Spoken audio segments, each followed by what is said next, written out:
সামনের দিকে এগিয়ে যাব কিনা, চাঁদাবাজদের বিরুদ্ধে লড়াই চলবে কিনা, দখলদারদের বিরুদ্ধে লড়াই চলবে কিনা। মহান আল্লাহ তাআলা স্বাধীনতার পরে এই প্রথমবারের মতো আমাদেরকে এই সুযোগ দিয়েছেন। আগামী 50 বছরেও এই সুযোগ আসবে কিনা আমরা জানি না। সংগ্রামী ছাত্র জনতা, 2024 সালের অভ্যুত্থানে আমরা এই বাংলাদেশ গড়ার শুধুমাত্র একটা ধাপ অতিক্রম করেছি। আগামীর যে 26-এর নির্বাচন, এই নির্বাচন হচ্ছে আমাদের কাঙ্ক্ষিত বাংলাদেশ গড়ার দ্বিতীয় গুরুত্বপূর্ণ ধাপ। এই নির্বাচন নির্ধারণ করবে আমরা কি 26 থেকে পিছনের দিকে ফিরে যাব, নাকি আবার 26 থেকে অভ্যুত্থানের মতো সামনের দিকে বাংলাদেশ গড়ার লড়াইয়ের দিকে এগিয়ে যাব। আমরা সামনের দিকে এগিয়ে যাব কিনা, চাঁদাবাজদের বিরুদ্ধে লড়াই চলবে কিনা, দখলদারদের বিরুদ্ধে লড়াই চলবে কিনা, মিথ্যা মামলার বাণিজ্য যারা করছে তাদের বিরুদ্ধে লড়াই চলবে কিনা, যারা মানুষকে হুমকি দিচ্ছে, হয়রানি করছে, তাদেরকে আমরা বয়কট করব কিনা। সংগ্রামী ছাত্র জনতা, আমাদের এই লড়াই হচ্ছে আমাদের 24-এর লড়াইকে স্বয়ং সম্পূর্ণ করার লড়াই।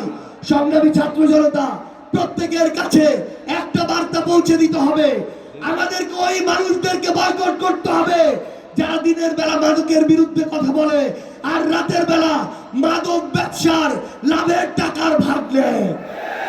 আমাদের ওই মানুষদেরকে রুখে দিতে হবে যে মানুষগুলো দিনের বেলা শিক্ষা প্রতিষ্ঠানের উন্নতির কথা বলে আর রাতের আধারে কোন শিক্ষা প্রতিষ্ঠানে নিজের দলের কোন চাটুকারকে সভাপতি সেক্রেটারি বানিয়ে শিক্ষা প্রতিষ্ঠানকে নষ্ট করবে সেই পরিকল্পনা করে।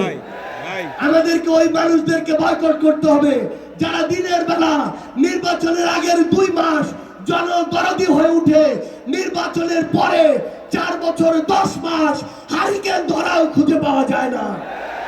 আমাদের ওই মানুষদের বিরুদ্ধে দাঁড়াতে হবে যে মানুষগুলো শ্রমিকের সন্তানকে শ্রমিক বানায়, শ্রমিকের পরবর্তী প্রজন্মকে শ্রমিক বানায়, কিন্তু নিজের সন্তানকে বিদেশে পড়াশোনা করায়। আমাদের ওই মানুষদের বিরুদ্ধে আমাদের লড়াইটা চালিয়ে যেতে হবে। যে এই মানুষগুলো নিরপেক্ষ প্রশাসনের কথা বলে কিন্তু রাতের আধারে প্রশাসনকে প্রভাবিত করে নিরপরাধ মানুষদেরকে হয়রানি করে। সংগ্রামী ছাত্র জনতা, আমি শুধু আপনাদেরকে এই অনুরোধটাই করব, মহান আল্লাহ তাআলা স্বাধীনতার পরে এই প্রথমবারের মতো আমাদেরকে এই সুযোগ দিয়েছেন।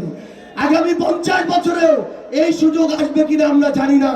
আমরা যেন আমাদের এই আমানতের খেয়ানত না করি। সারা বাংলাদেশের টেকনাফ থেকে তেতুলিয়া, রূপসা থেকে পাথুরিয়া 1,47,570 বর্গ কিলোমিটারে শুধু একটাই ধ্বনি হবে, 10 দলীয় ঐক্যবদ্ধ বাংলাদেশ ইনশাআল্লাহ।